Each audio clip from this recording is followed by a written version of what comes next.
अस्सलाम वालेकुम। सब कैसे हैं?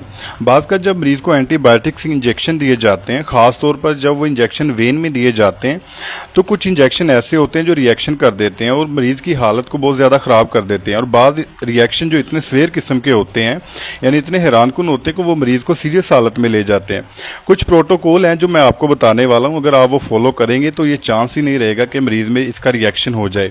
सबसे पहले याद रहे कि मेरी कोई भी वीडियो 1 मिनट से ऊपर एवरेज कभी भी नहीं होती। अगर आप अपनी लाइफ का 1 मिनट देते हैं तो आपको बहुत सारा फ़ायदा हो सकता है। अब कुछ प्रोटोकॉल क्या है? एक सबसे पहले तो हेल्थ प्रोफेशनल होने की ज़िम्मेदारी से आपने जब इंजेक्शन लगाना है तो सबसे पहले उसकी एक्सपायरी चेक कर लेनी है। और एक्सपायरी चेक करने के बाद ये भी बहुत अच्छी बात है कि अगर आप मरीज़ से उसकी हिस्ट्री पूछते हैं कि आपको किसी मेडिसिन का कोई रिएक्शन तो नहीं है।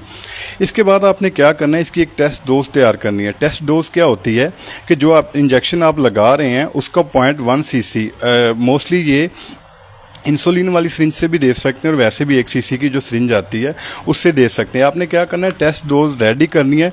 उस इंजेक्शन की जो लगाना है उसका 0.1 cc लेकर आपने स्किन के अंदर लगाना होता है, यानी इंट्राडर्मल आपने देना है। कुछ बाज़ का सिचुएशन में ये सबकुटेनियस भी दिया जाता है, यानी उस जिल्द से नीचे जो तय होती है उसमें, और कुछ हालत में ये IV भी दिया जाता है, लेकिन ये बहुत ही कम चांस है कि IV दिया जाए। सबसे पहले आपने क्या करना है, स्किन के अंदर 0.1 cc इंजेक्शन को इंजेक्ट कर देना है और गौर करना है। उसके इर्द गिर्द बेहतर है आप निशान एक लगा लें और 10 मिनट तक वेट करें कि क्या वो लगाया हुआ इंजेक्शन वहाँ पे जगह कोई रेड तो नहीं हो गई।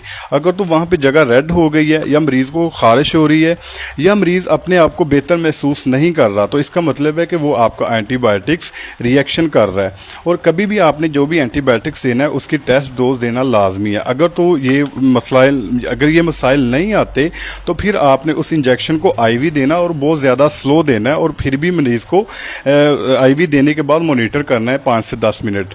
इसके बाद आपने क्या करना है, एक बात याद रहे कि कभी भी कोई भी एंटीबायोटिक्स आप अपने क्वालिफाइड डॉक्टर के नुस्खे के बगैर दे ही नहीं सकते और ना ही आपको देना चाहिए।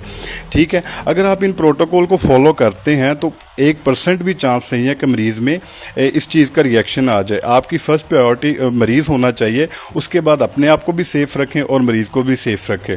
शुक्रिया।